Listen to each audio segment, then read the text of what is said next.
This is afternoon programming with L.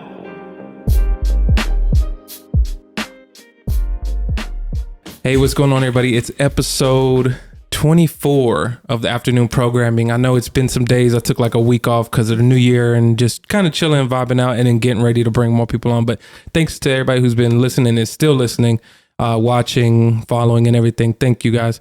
Today, I have another great guest. One thing that I don't know if I've said this before, I probably have because I always repeat myself.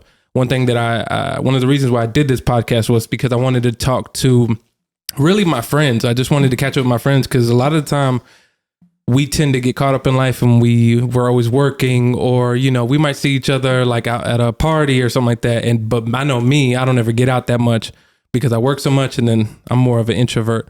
But I did this podcast because I wanted to just catch up with my friends and then also just talk to them about like life and their careers and just the world in general, because when you talk to close people, you tend to have like these dope conversations, you know? Right. And so today is no exception. I have another dope guest, Miss Yami Mami. Hey. What's going on with you?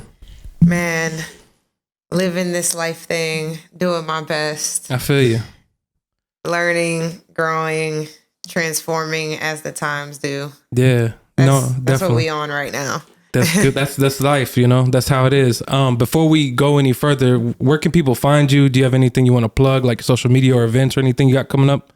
Well, you can find me at Missyamimami, Missyamimami on all social media platforms. Yami Jaramillo, Jaramillo on LinkedIn. I'm about to drop a blog very soon. Oh, nice. I'm not going to say a date ever again until I finally do it, but I am going to drop it very soon. I've been working on a blog. Technically, I've had a blog for about 5 years. Oh, and really? I've never actually dropped it. It's been my own personal project of clusterfuck of like ideas and things I think are tight.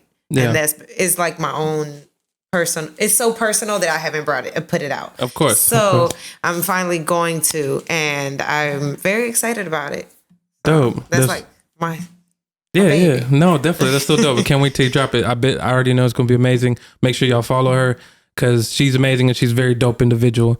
I wanted to ask you, because I know like we know each other and we've always been around the same circle of people and everything. Originally, you're from New York? Is like a part of New York, or where are you originally from? I'm from Panama City, Panama. Oh, that's right. Yes. That's right. Now I remember. But I did learn my English in New York. Oh, okay. Yeah, I learned how to speak English in Jamaica, Queens, New York, from Guyanese, Trinidadians, and Jamaicans. So once I came to Georgia, which was around like fourth grade. Mm-hmm. Yeah, around fourth grade, I came to Georgia. Nobody understood my English. Wow. Nobody like my accent was so heavy and so weird to them that they were like, "The fuck you talking about?" Yeah. Wow.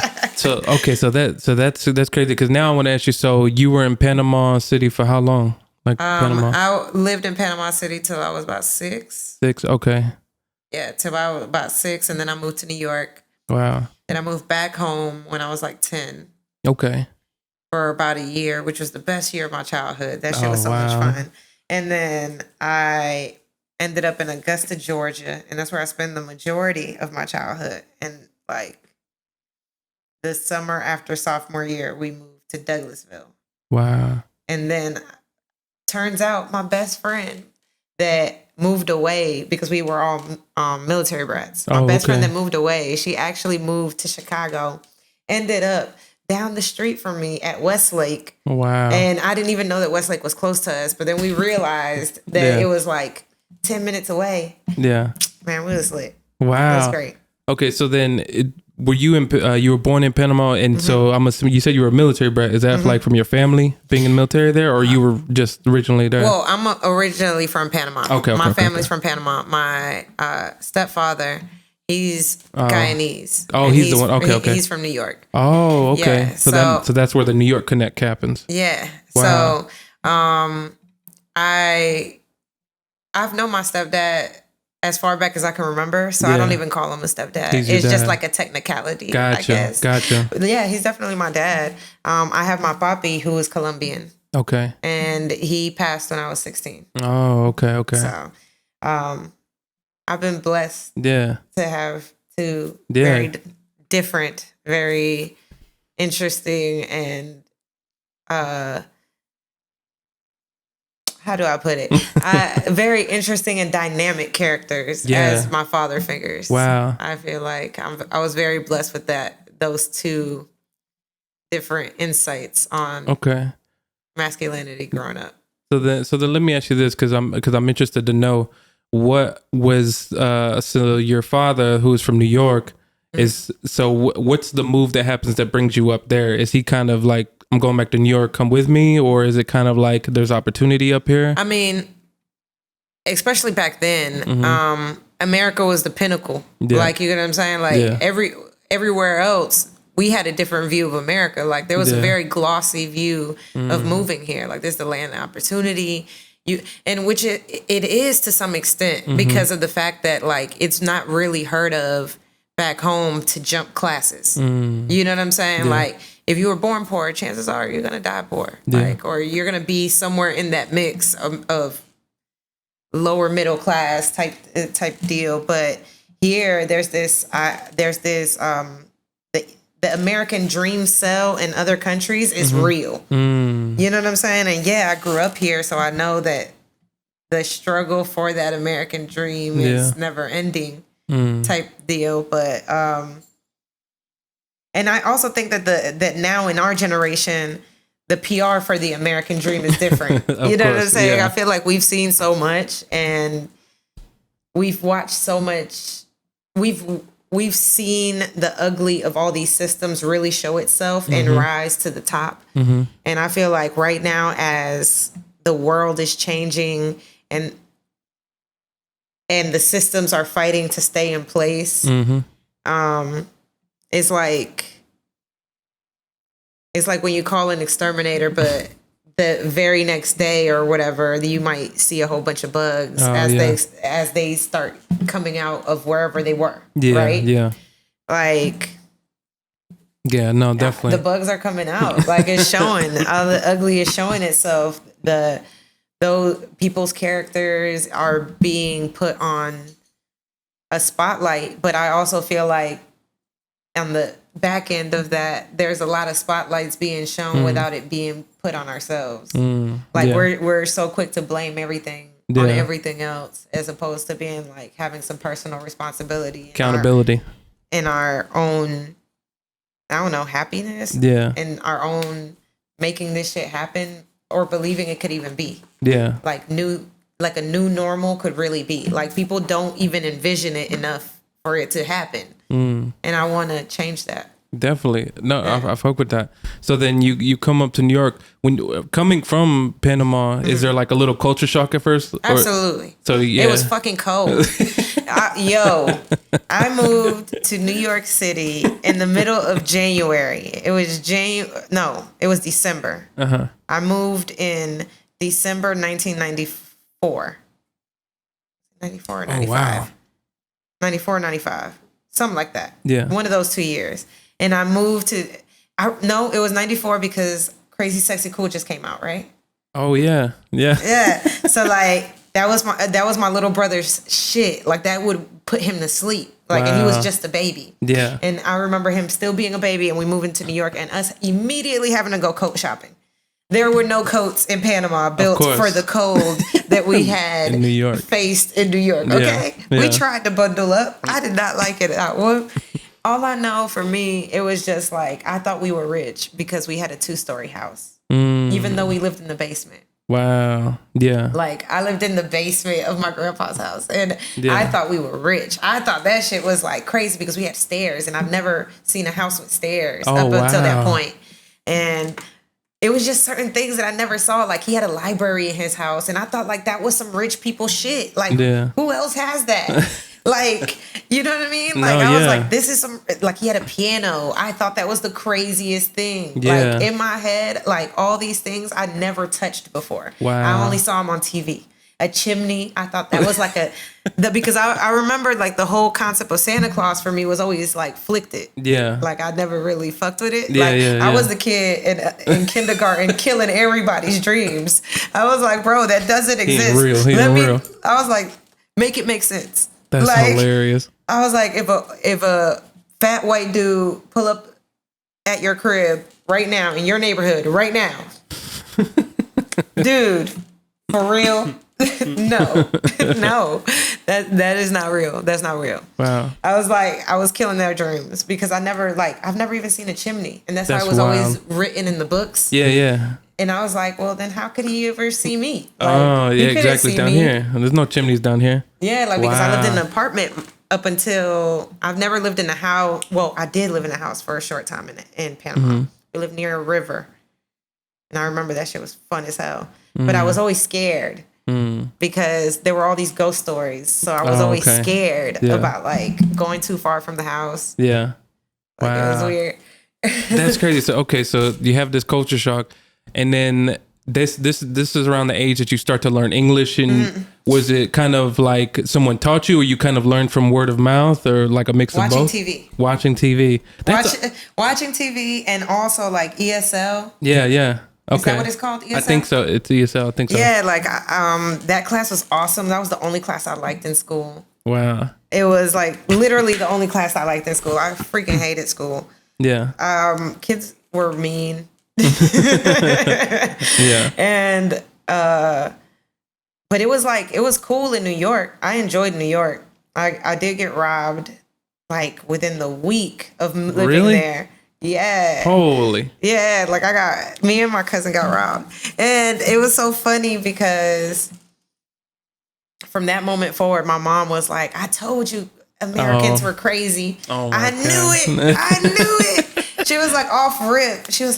Rip. She would not let me leave the block. Wow. So like in New York, every time that I got to get outside of my block was like, I'm sneaking. It's like an experience. Wow. Yeah. Like, because my mom did not allow none of that. Wow. Like, my mom was not playing. That's wild. She was not playing. That makes sense though, because you're in this new like environment, and you're coming from a different environment that you've been used to for your whole life practically, and then coming into this crazy place and being like, see, I knew it. It's crazy. That's wild. So you were in New York, you learned English, and after that, I know you mentioned you came down to Georgia. When did that happen? Fourth grade, halfway through fourth grade. And was that due to like your pops who's in the army, or was that something else? Yeah, that was from the army. Because luckily I had an opportunity to go back home and experience back home differently while living on the military base. Now the military base in Panama has been turned into like mansions. Why? Because those houses were huge. Wow. Those houses that you got in the military base in Panama were luxury. It was awesome. I never lived in Panama with such like amenities. So it was like, and then I always, there's a mountain that has the flag, the Panamanian flag waving on it, right? And I could always see it from my great grandmother's apartment window. And I always wondered what it was living on the other side of the mountain. Oh, okay. Because I remembered like this side of the mountain, what it looked like over here and what I'm used to. And I would always be like, what's on the other side? And when I moved back to Panama, I lived on the other side of it. I lived on the other side of it. And it was like a little bit countryer because it's like the outskirts. Think suburbs, but tropical. Gotcha. You know what I mean? Yeah. But it was fucking tight. Like and then my family came and visited. Like my cousins came every weekend. Wow. Every weekend I got to see my cousins, and it would be a function, and then they go home. They weren't so like before when I lived in Panama, my whole family my grandma lives downstairs. My uncle lives 2 stories over. My other uncle lives 2 buildings over. Everybody's in everybody's business. Everybody's just right there. Yeah. Like in one space. Wow. And it's like, yeah, we have family in other areas throughout the country. But even them in those spaces, it's still congested like that. It's like a whole bunch of family just close by. Wow. So for once, we got to be there, but also have space. Yeah. And it was like lovely. Wow. And I was like only 10, but it was like the best year of my childhood. Easy. That's crazy. So then, because then now it brings me to ask. Then, since first you come from Panama to go to New York, and you have this big culture shock, and you live in New York for a little bit, and then you move to Georgia. Is that another little shock? A little bit, absolutely. Because that's New York to Georgia. They didn't understand my English here. At first, they did not understand my English. The Wow. kids did not understand my English at all. Wow. I had a really thick accent. Okay. Yeah. And it was cool in New York. In New York, nobody cares that you have an accent. Everybody has an accent. Of course. So, right? But like, he like in Augusta, Georgia, they ain't never heard that shit before. Wow. Yeah, exactly. They didn't, at least at the time, it wasn't like I was the only girl in my class that like it sounded how I sounded and looked how I looked or whatever, right? Yeah. But it was cool because I feel like it just made me realize how big this country is. Like this country's huge. My country could fit in Georgia.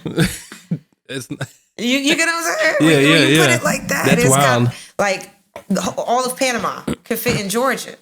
That's crazy. You get what I'm saying? Yeah, but yeah. it's like, the population is more condensed because it is a country, right? Exactly. And Georgia has a whole lot of dead space because of like nature. Mm-hmm. But at the same time, it's kind of like, it gave me perspective that I don't really know this country at all. Like I only know the pieces of it that I know. And that's why it made it so weird to me when I see people generalizing things here. Because I'm like, especially if you ain't been nowhere, how could you tell? Like, exactly. How would you even know? You ain't never left your city, dude. Exactly. Like, you can't really tell me shit if you never left your city ever. Ever? Yeah. Never? That's weird to me. Exactly. Because like I went to 5 different elementary schools. Oh wow! So you were just moving. Yeah, because in New York, I didn't just live in New York City. I also lived near Buffalo. Oh, okay. And Fort Drum, and that was an even worse culture shock. It was colder. Oh, it was horrible. I hated it. I hated it so much. The summer was so short, and the winter was so long. In the winter, it was so much snow, and our power would always get cut off because of ice storms and snowstorms. And I was over it. Wow. I was done with it. I was over the cold. I was like, take me south, anywhere south of here. Like, what? I really couldn't I can't stand the cold. Wow. So much. I get that. That makes sense because I know my pops, he lives in Chicago. And so, Chicago winters or something else. If you ever I've been never been. Okay, I've never been. Yeah, I'll go during the summer. Yeah, no, the summer's fine. Summer's fine, but when the winter, it gets hectic out there.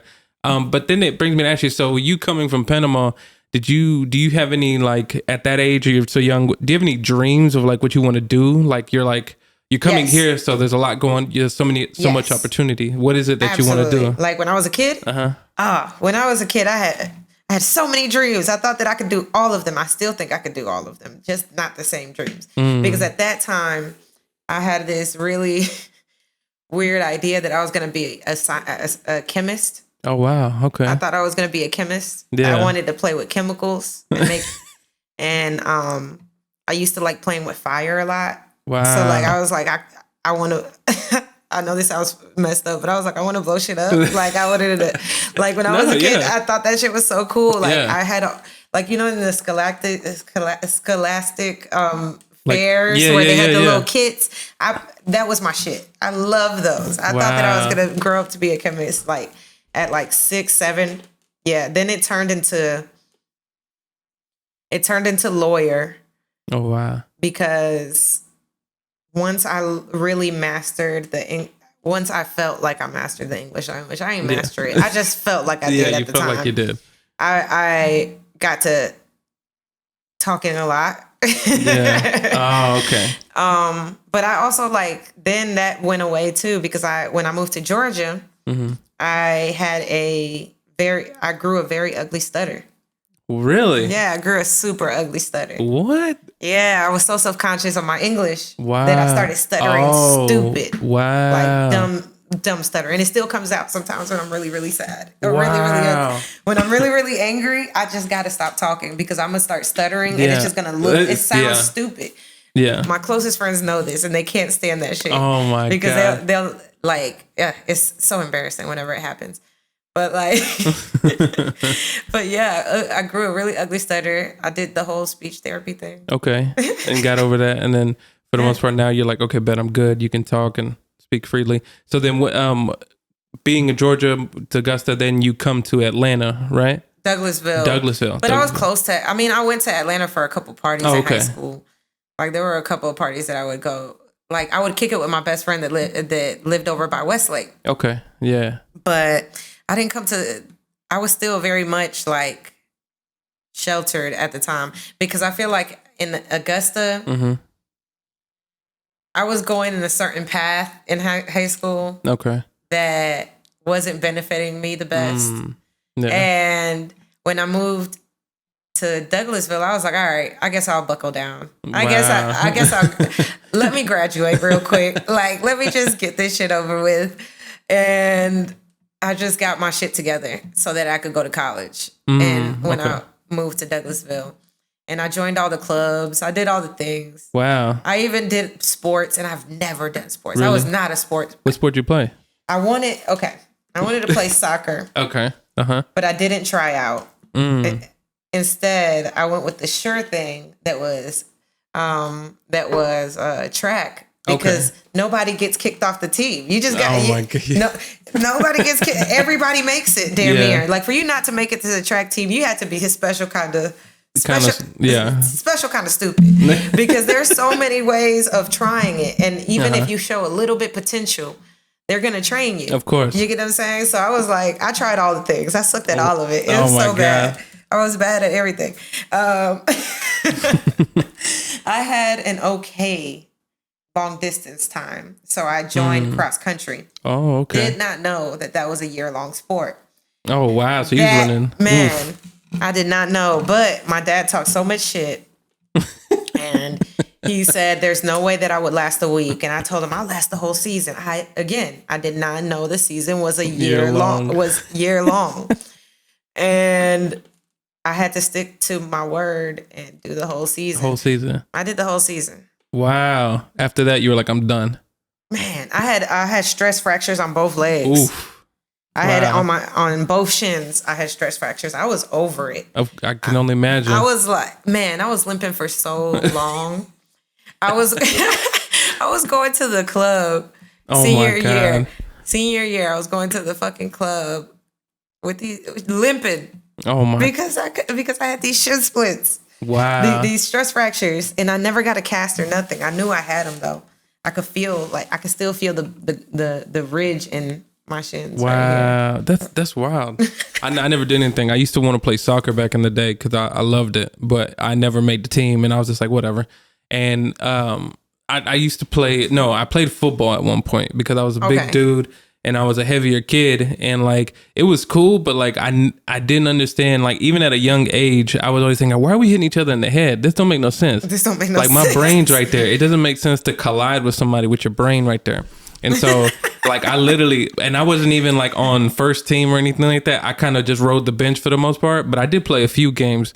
But I remember it was going into high school. They were like, "You gonna play?" And I was like, "No." I am not going to play because I'm tired of getting hit. Like, I just did not like getting hit. Yeah. And so then I stopped playing sports. And then every now and then I would like hoop a little bit, play basketball, and I'll still play soccer. But I kind of just got away with it because I was just like, yeah, you kind of realize real quick whether or not you like something. You know? I feel like I hated running. But I had to prove I had a weird thing of proving something to myself. Okay. And I thought that maybe if I did sports, maybe my parents would come. Oh. Like, because when I did dance for years. Yeah. They didn't come to anything. Oh, wow. But they went to all my brother's sports events. So you were like. So I was like, maybe if I do sports, they ain't come to shit either.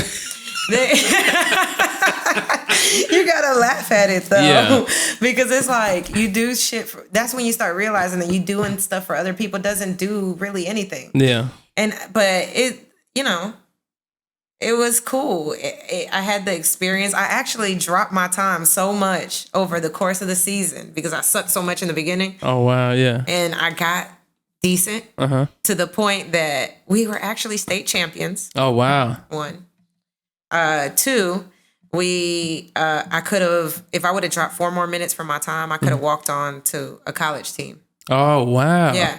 But I just did not feel like running anymore. Yeah. I wanted to wear heels and go be ratchet at the time.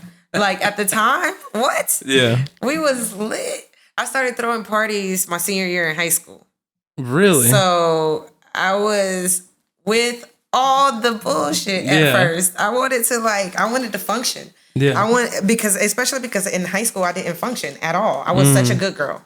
Okay. I did what I was supposed to. Of course. Well, not really. Like in the beginning, like my freshman, sophomore year, there were missteps here and there. There were missteps here and there, but I wasn't really doing shit. It wasn't nothing crazy. It was nothing crazy, right? Yeah. Like I was very much chilling for the most part. Yeah. Up until like right after I graduated high school, and literally the very next day. Literally the very next day, I was like, "Oh, we lit. We out here." That's wild. I think I went out with my parents. Really? Yeah. Wow. My parents, they got me lit. It was so much fun. Me and my best friend. It was like that same weekend of our graduation weekend was also like Panamanian reunion weekend in Atlanta. Yeah. And there'd be like a big cookout and all this stuff and all these events. Yeah. And my mom used to make us go every year. I stopped going. I probably should go again. But it was just not like. Not your speed, or. I didn't like my mom's friends at the time. Oh. I didn't like my mom's friends. I didn't want to be around them.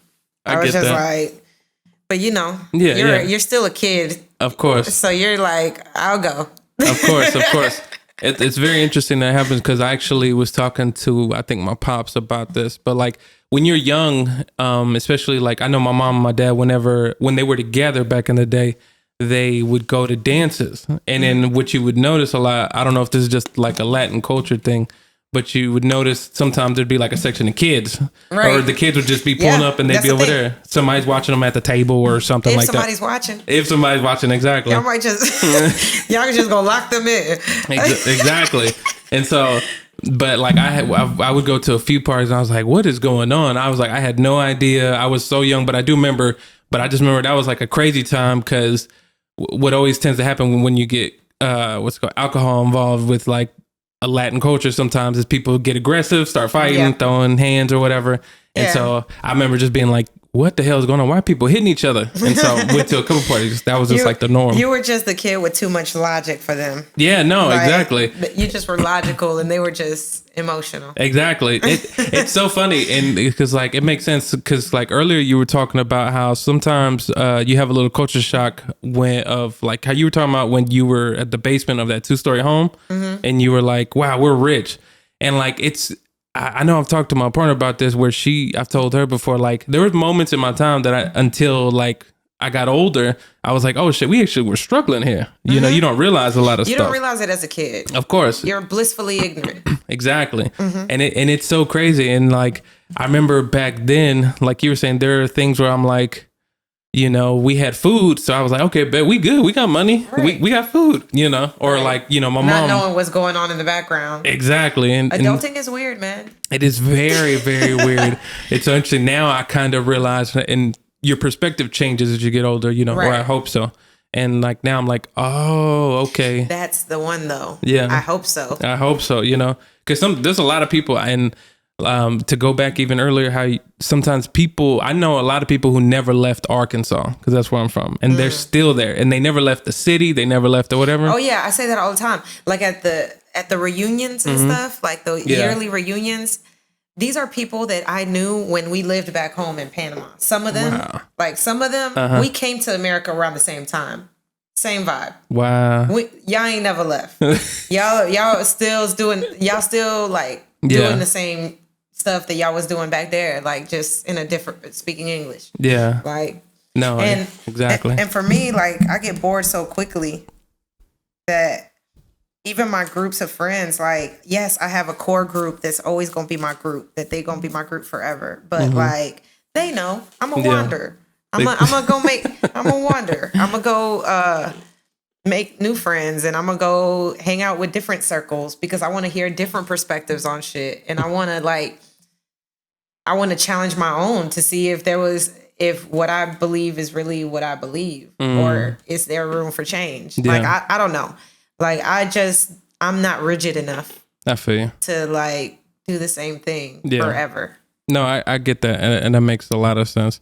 So speaking about basically your journey so far when you moved to, eventually you got to Douglasville. You really got me speaking about my childhood. That is hilarious. I don't know how I do it. I just have a way for some reason. Definitely. It's funny because it makes me want to say that in high school, you know, I don't know if you ever took these growing up. They have a test of what things you might be good at. They're like, you should look in the all of us took that. You know that. Exactly.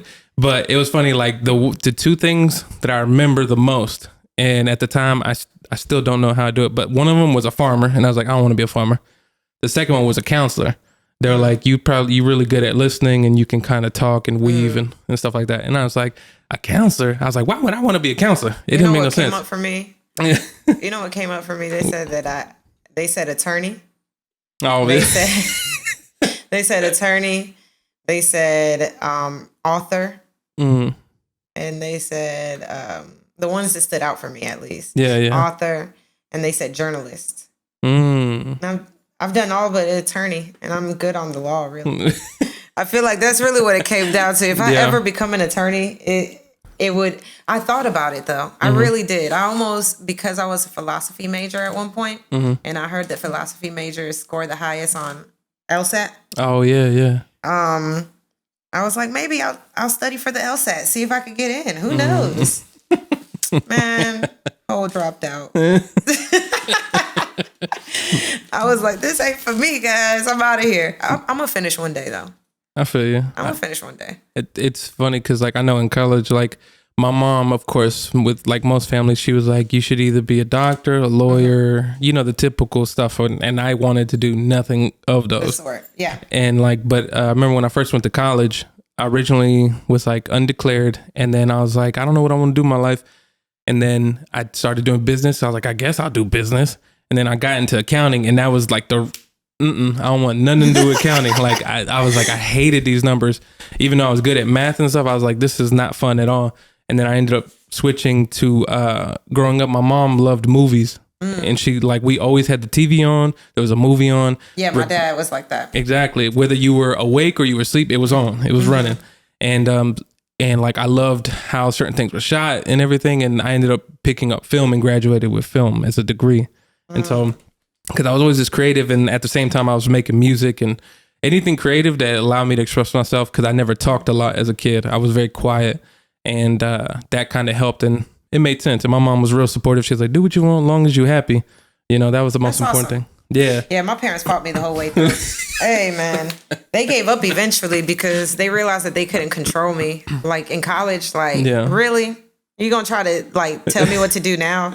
Dude, listen. Yeah, that's hilarious. No, like initially, because I lived at home. I didn't go straight to the dorms and lived at the commons. Even though I ended up basically staying at the commons through friends and stuff that I always crashed with, I still was living in Douglasville or whatever and commuting back home every night. That became an extreme inconvenience. Oh yeah. But but initially, my compromise with them was that I went to school for music business management. I started in that program at Georgia State. And at that time, you couldn't be in music business management without playing an instrument or being able to sing. Oh, wow. So once I got to the class where I had to be able to sing, I ended up getting cut out of the program because I couldn't pass. Wow.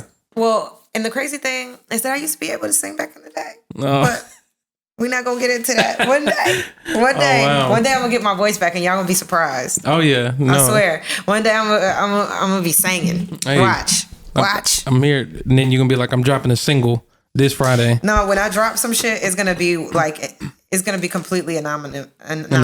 Y'all not going to know it's me. But I'm going to market the shit out of it. I'm going to already have money by then, right? Okay, yeah, That's in phase 3 of life. I'm still in phase 1.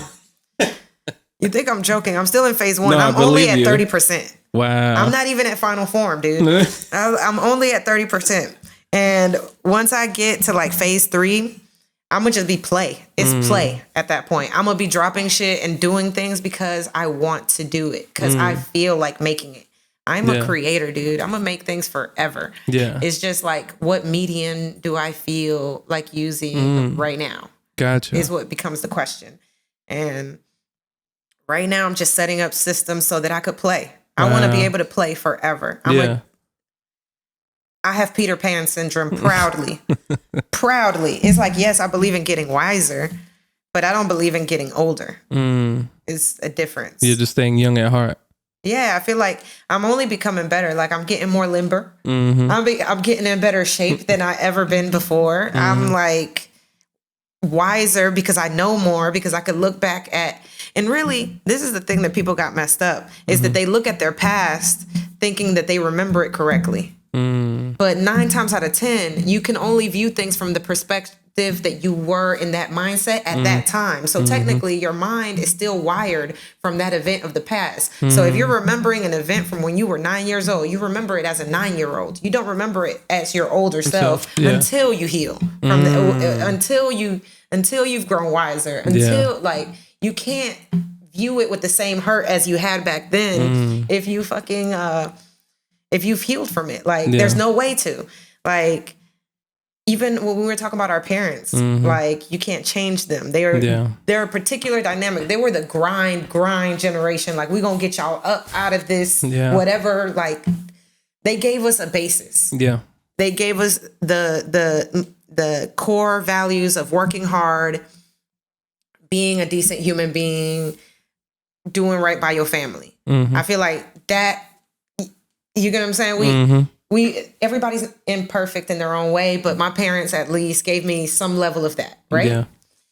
However, they also gave me a lot of things that I had to heal from. You get what I'm saying? No, definitely. And however, now I could look at a lot of all of my childhood and genuinely be like, y'all didn't know no better. Like my mom had me at what, 20?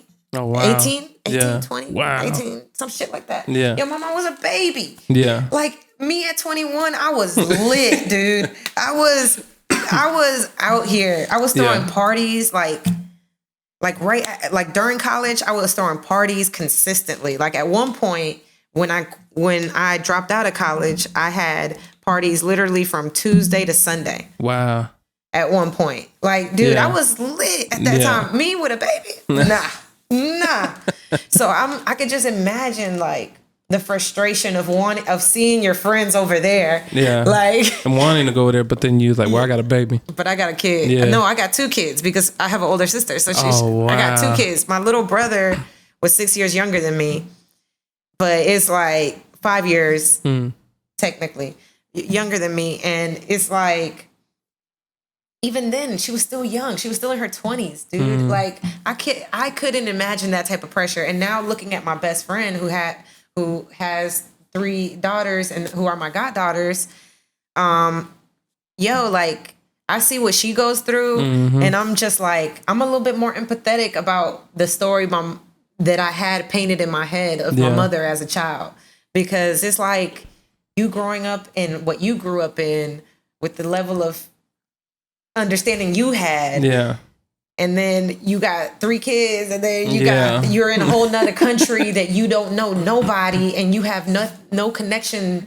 Like, and back then there were nobody. It wasn't regular to have cell phones at that time, so it's like you're not regularly calling your homies. Like now, I have friends all over the world that I can consistently keep in contact with. And it's not like a big deal. Like I could just text you if I miss you. Like it's simple, right? But she didn't have that. You know what I'm saying? Exactly. I could only imagine like the frustration that you feel and and how hard it is for you to grow up as an individual while your whole identity is wrapped around you being a mother, which happens at whatever age for women. So like that. Now I can look at it with different eyes. No, definitely. No, because I know it took me a while to look at it from like my pop's side. Because me and my pops, we got along, but there were a lot of times we didn't. We kind of just butted heads a lot. And it's crazy because when I thought about it, so like when my mom and my dad split at a young age, I was young. I was like, okay, I'm the man of the house now. I got to do shit to make sure this shit doesn't collapse or whatever. Right. And so it wasn't until later, like my pops, he comes from Mexico, and he's like an immigrant first generation, came over illegally, got married to my mom, had, got citizenship. And, but like when he started telling me about like his backstory as a kid and, what he experienced and stuff, he never made it past the 6th grade. And so he has like, that's where he stopped, and he was like, whatever. And like his life was just like really wild. And like, it's crazy because I'm like, damn, you went from that. And then I know from when I felt like I had to become the man, I was like, well, let me finish college. Let me set a good example for my brothers and sisters that I have. And like, I ended up luckily being the first male to graduate college in my family. Nice. Congratulations. Thank you. It was wild, but like, I guess it just felt natural. Like a part of me was like, I gotta do this to show, everybody that like, hey, we can get out of the mud, or we can, do whatever. Same thing with my mom. She was, her family's from Spain, but she was born here in the States, and she was born in Iowa. And like, she went to college, but then had my older sister at a really young age, like 20, 21. And from her generation, she was the type, well, if I have one kid, I'm gonna get all these kids out right now. Just pop. That's crazy, because my friend was saying a similar thing. Like she was like, at your age, whenever you start having kids, you might as well just, I was like, y'all stop wishing that on me. No. I got things to do right now. No, exactly. And so like seeing my mom go through, because like she had 4 of us, so there's 4 of us at the house in a 2-bedroom home, so it's like everybody's just whatever. And going from there, I'm like, okay, that's why I wasn't in a rush. I had the benefit of like seeing that and then being like, okay, I want my life to be a little different. I'm not in a rush to have kids. I'm not in a rush I want to live life kind of like you. I still like to have fun and be a kid at heart and do the things that I want to do, before that responsibility of being a father comes into play, and so on and so forth. But, I think about, like you said, how technology has just just catapulted up and gone up over the time. Like my pops didn't have a cell phone. He didn't know anything about the internet. He didn't know anything about these other things. And then we were lucky enough to kind of be brought in at the tail end of right before like the internet. And then we saw the transformation of what the internet does. How old are you? 32. Oh yeah, same. Yeah. So we got the end, like the very end of the analog age. Exactly. Our baby pictures still. Exactly. we caught the tail end, and then got the beginning of the technology age with these kids. We had computer class. Exactly. I remember in high school having typing class to be like, this is how you type, and you had to learn. And I still remember that's why like I know how to type so good, because I'll just be like, ooh, this is cool, playing video games on the computer trying to type out sentences. But we used to have that, and then now newer the babies that are coming up now, they're just born with it. Oh no, they're different. Yeah, they're different. Way different. Like they know how to call you. they know how to pull up their own shows and videos. Yeah. I'm like, dude. But also one thing that that's why I am very adamant and constantly believing that there is better, that there is a new a different, better normal that could be. Right. And I have complete faith in it. Call me a hopeful romantic. Yeah. I romanticize life, because why the fuck not, dude? Yeah. It's hard enough. Yes. Let's enjoy the shit. Like, I mean, I believe in enjoyment. Yeah. I believe in pleasure. I believe in not waiting for gratification. However, I do believe in delayed gratification for a long-term goal. Like I've been working on my business Color Co for it's about to be 4 years. Oh wow. I've been working on it. I haven't even gone public with it yet. I've just been working on it for 4 years. Yeah. And we're like $75,000 in. Wow. Like, you know what I'm saying? It's not a sprint with certain things. But I do believe that I enjoy processes of putting it together every time I look at my business plan or whatever it is that I'm working on. I enjoy every little step along the way. I even in retrospect, because in the moment I might not enjoy it as much, but like in retrospect, I enjoy all these tough conversations we have to have between me and my business owners, my co-founders. Like, if anything, that's the biggest learning curve that I've been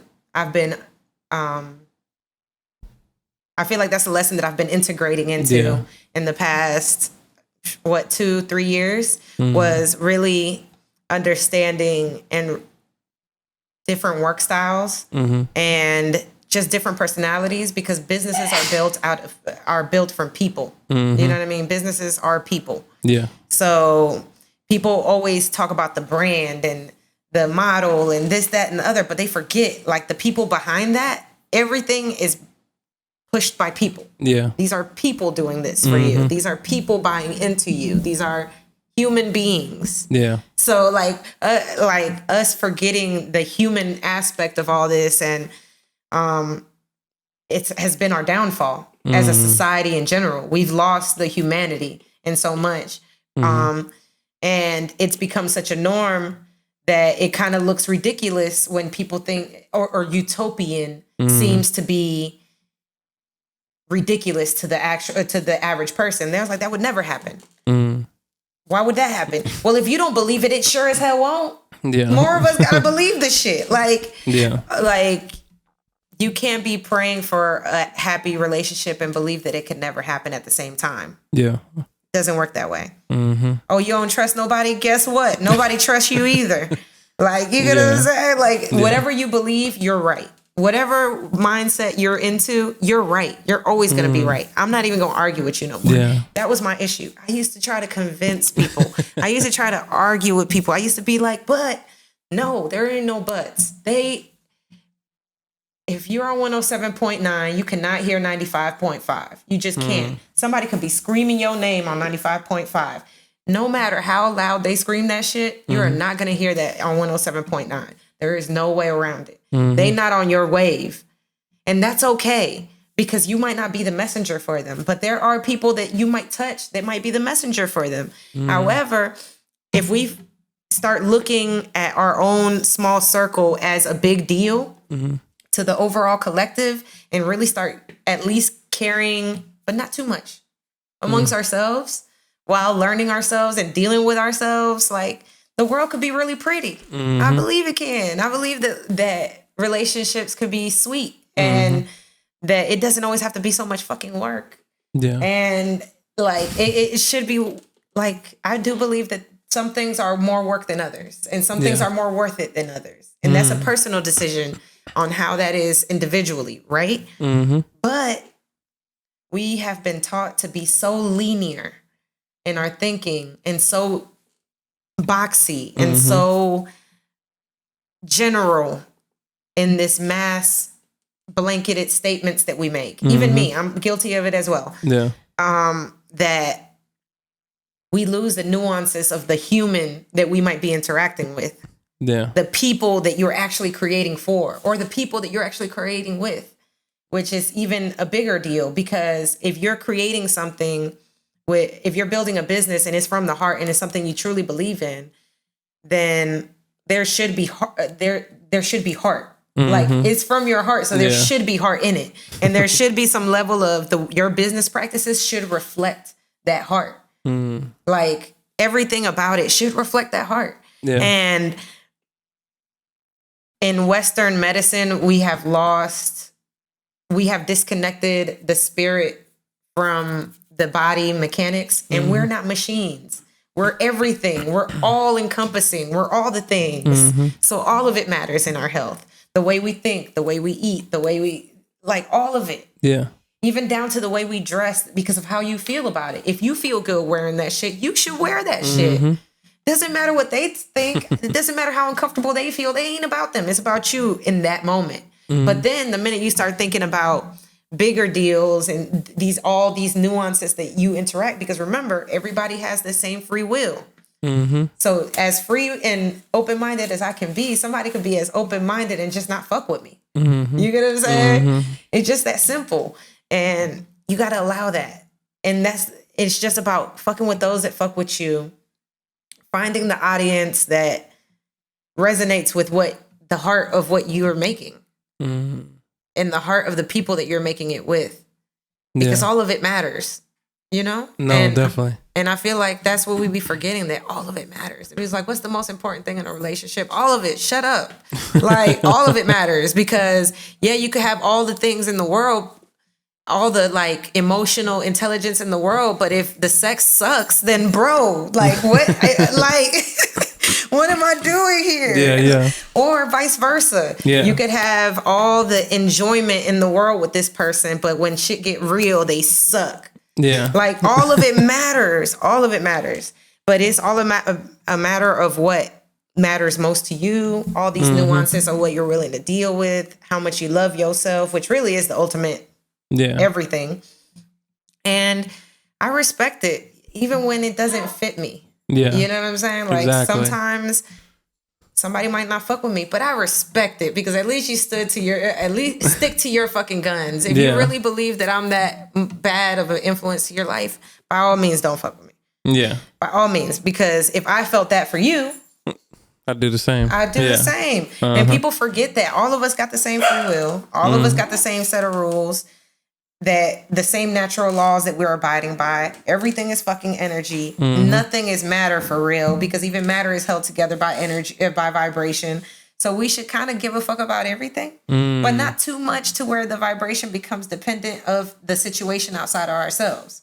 Yeah. You get it? No, definitely. It's weird. It's like you got to care, but not that much. Exactly. You got to care just enough. Just enough.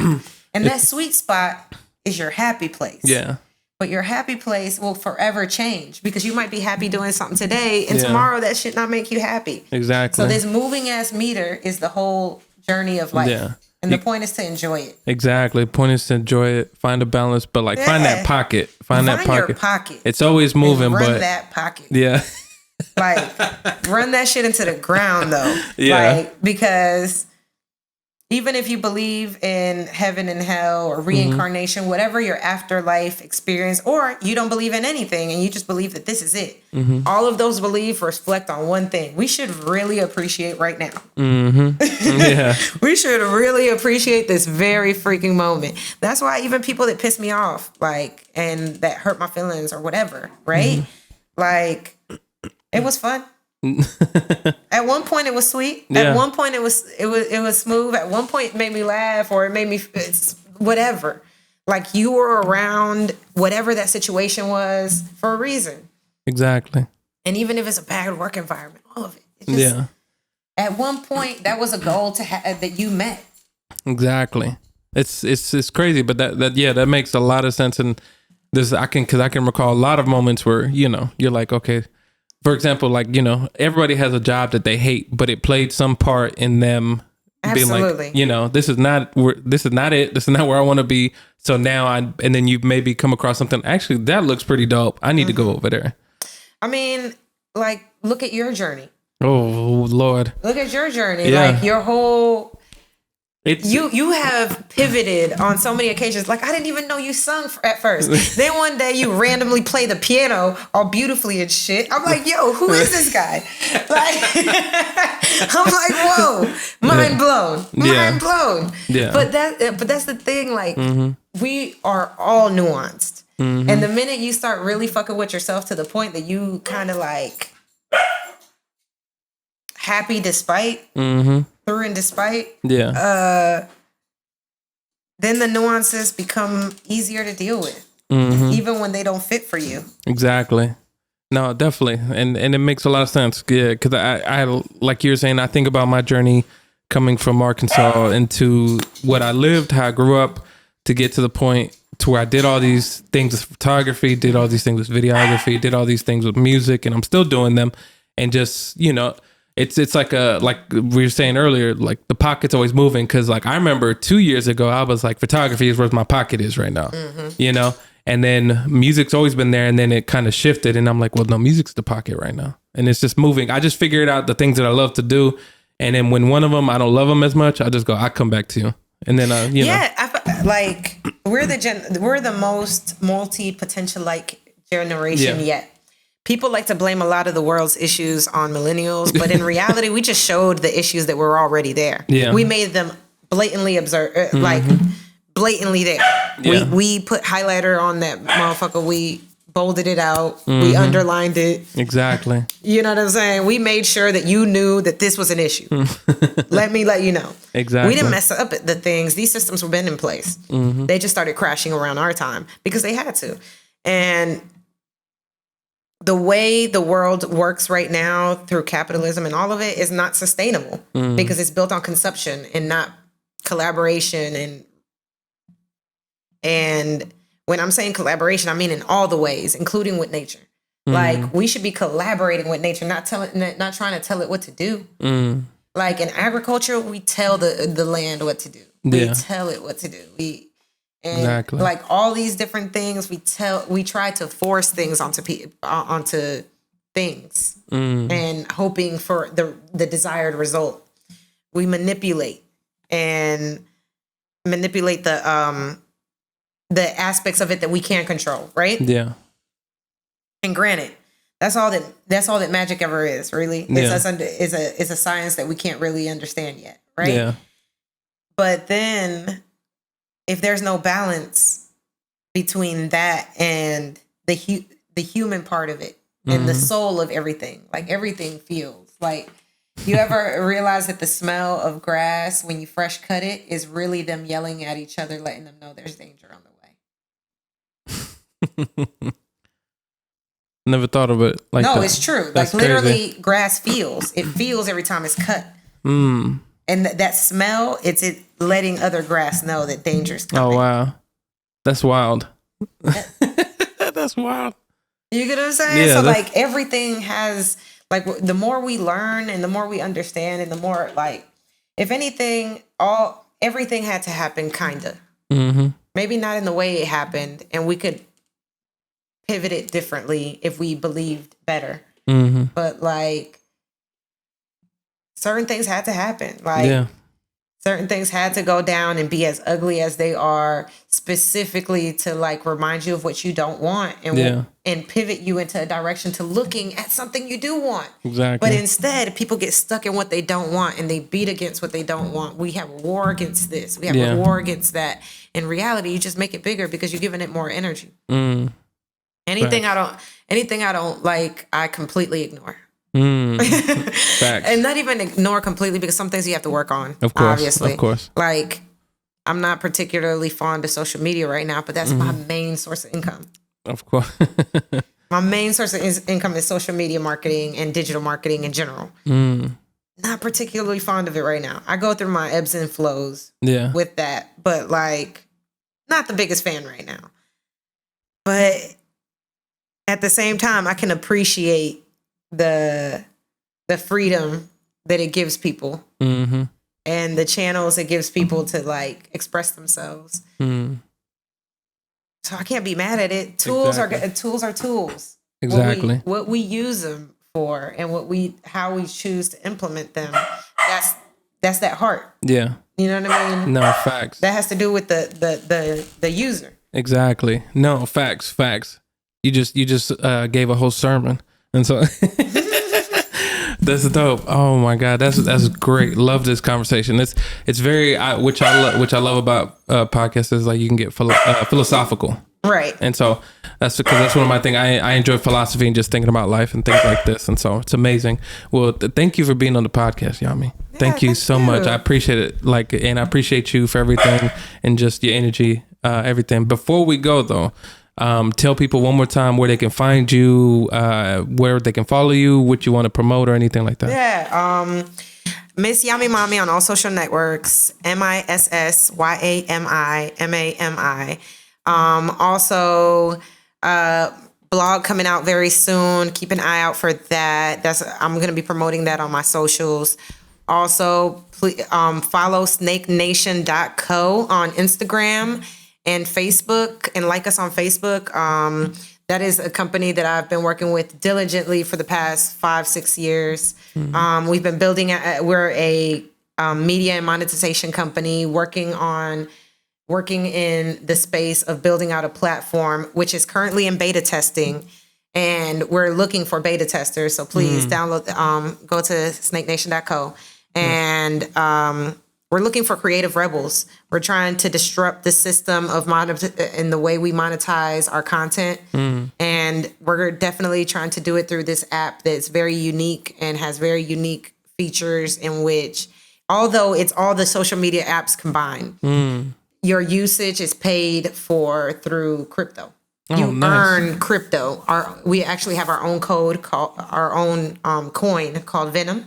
Oh, nice. And we're very excited to roll that out. Currently, it's not a fully active coin yet, but we're running through all the tests, making sure that everything's copacetic before it goes public. And yeah, man, check us out. We're looking for more testers in the U.S. right now. We're based out of South Africa in Atlanta. Oh, nice. But we're really global. We have people all over the world. And yeah, man. Also, Atlanta Indie Market. I do Atlanta Indie Market. We're running it back and running back this weekend, actually. Oh, nice. Yes. So, but check us out, atlantaindiemarket.com. Who else? Yeah, I think that's fam right there. And Color Co, a membership-based resource center for creators, will be coming soon. Nice. So keep an eye out for that. Definitely. So, and I'm also doing weekly mixers, and I'm about to start doing those again. I was doing them last year. They were called Bridges, and that's where we bridge the gap between commercial real estate and creative entrepreneurs. Oh, nice. And tech. Yeah. Just all the different siloed industries that should be speaking. We create kind of an environment, a cool, chill environment in which everybody could like kick it, start learning each other's ideas, see how we could work together. Gotcha. Dope. That's so dope, man. Like I said, thank you again for being on the podcast. I appreciate you, Yami. For everybody, if you're watching or if you're listening, make sure you subscribe to Afternoon Programming on Instagram. Subscribe on YouTube. Rate, review really helps us reach new listeners. And follow Yami. And other than that, man, we'll catch you on the next episode. Peace. Laters.